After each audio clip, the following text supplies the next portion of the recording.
Halo semua, selamat datang kembali di channel VS Movie. Pada kesempatan kali ini, VS Movie akan merekap alur film yang berjudul Legend. Film ini menceritakan tentang gangster yang menguasai London, tepatnya di era 1960-an. Ia bernama Ronald Kray dan Reggie Kray. Mereka berdua adalah seorang kembar identik yang memiliki karakter berlawanan. Daripada penasaran, mending kita langsung aja masuk ke alur ceritanya. Film berlatar di London, tepatnya di tahun 1960-an, di mana pada saat itu London dikuasai oleh gangster bersaudara bernama Ronald Kray dan Reggie Kray. Mereka berdua adalah kembar identik namun memiliki karakter yang berlawanan. Ron memiliki kepribadian yang aneh dan cenderung absurd, dan maka tak ayal jika kepolisian sering memantau aktivitas mereka berdua. Di pagi hari itu, Reggie yang tidak menjalani aktivitas seperti biasanya disendatkan oleh kehadiran sopirnya yang mangkrak. Oleh karena itu, Reggie mendatangi rumah Frank yang mana dialah nama sopirnya. Namun Reggie dikejutkan dengan kehadiran adiknya Frank yang saat ini telah tumbuh dewasa. Ia bernama Francis. Reggie yang tertarik dengan Francis, di saat itu juga mengajaknya untuk berkencan. Mendengar ajakan itu, Francis langsung setuju untuk berkencan dengannya. Tak lama kemudian, ibu Francis muncul dan menyuruh Francis untuk masuk ke dalam rumah.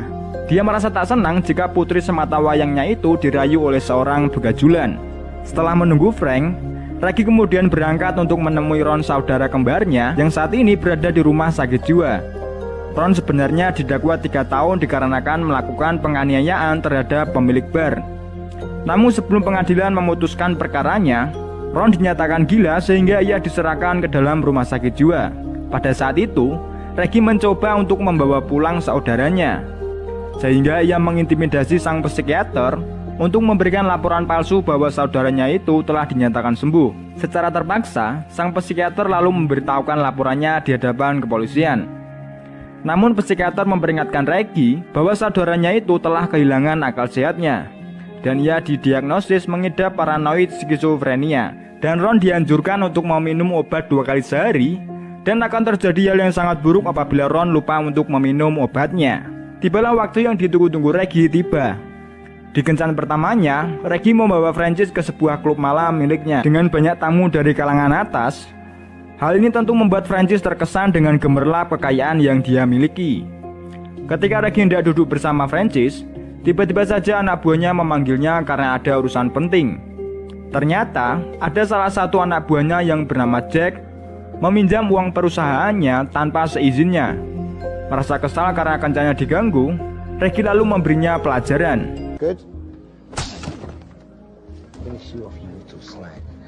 Reggie lalu menginstruksikan kepada anak buahnya bahwa ia tak mau diganggu lagi. Singkat cerita, kencan pertama itu pun berjalan dengan lancar, di mana pada saat itu mereka berdua telah resmi berpacaran. Kasihnya itu kepada saudaranya. Reggie lalu membiarkan lain. Ron membuka percakapan dengan terang-terangan mengatakan bahwa ia seorang homoseksual di dirinya. Ia juga bilang bahwa suatu saat ia bersama saudaranya akan menguasai London. Di zaman itu, musuh utama Kray bersaudara adalah Richardson. Geng mereka dikenal sebagai geng penyiksa, di mana pada saat itu mereka menyiksa anak buah Reggie yang ketahuan karena mencari informasi tentang geng Richardson. Pesan kepada Charlie, yang mana dialah ketua dari geng Richardson.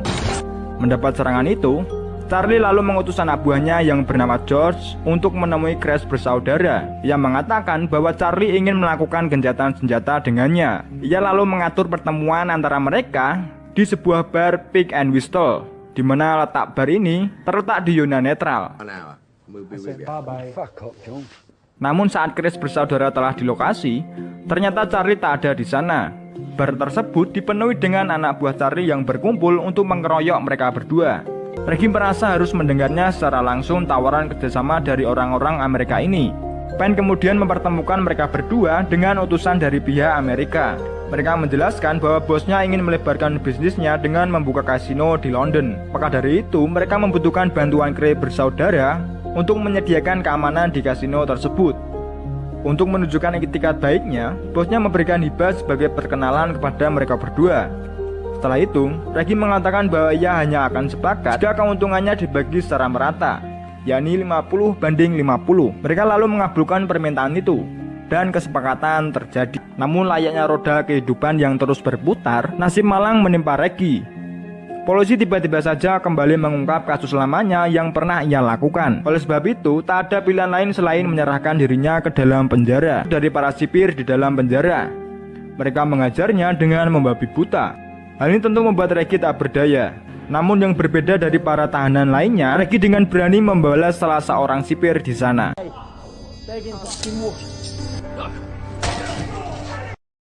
Cerita kemudian berlanjut, di mana lewat Ron, Reggie meminta agar Francis tak menjenguknya selama ia masih dalam masa tahanan.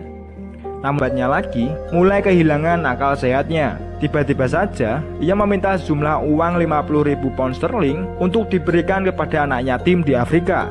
Permintaannya ini tujuan dari Reggie terlebih dahulu. Tak hanya itu, Ron juga mengacaukan acara di klubnya dengan melakukan stand up komedi, di mana materinya sangat tidak lucu. Di negeri dongeng Cinderella, Reggie memanjat ke jendela kamarnya lalu melamar kekasihnya itu. Dengan tercepu malu, Francis lalu mau menikah dengannya. Namun dengan satu syarat, Reggie harus keluar dari dunia gangsternya. Pada malam harinya, Reggie bersama Francis pergi ke klub malam. Pada awalnya, dua bersaudara ini hanya saling menampar satu sama lain. Namun karena Ron kehilangan akal sehatnya, ia mulai mencengkeram dua bulir saudaranya.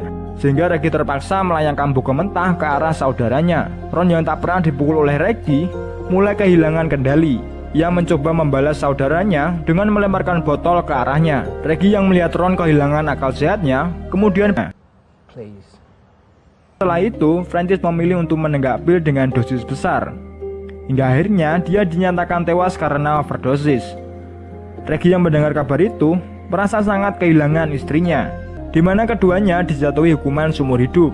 Hingga akhirnya Reggie Gray mengembuskan nafas terakhirnya pada 1 Oktober tahun 2000 dikarenakan mengidap kanker. Sementara Ronnie Gray didakwa bersalah atas pembunuhan George Cornell dan ia dinyatakan gila sampai akhirnya dibawa ke rumah sakit jiwa Broadmoor. Hingga kemudian mengembuskan nafas terakhirnya pada tanggal 17 Maret tahun 1995 dan film pun tamat.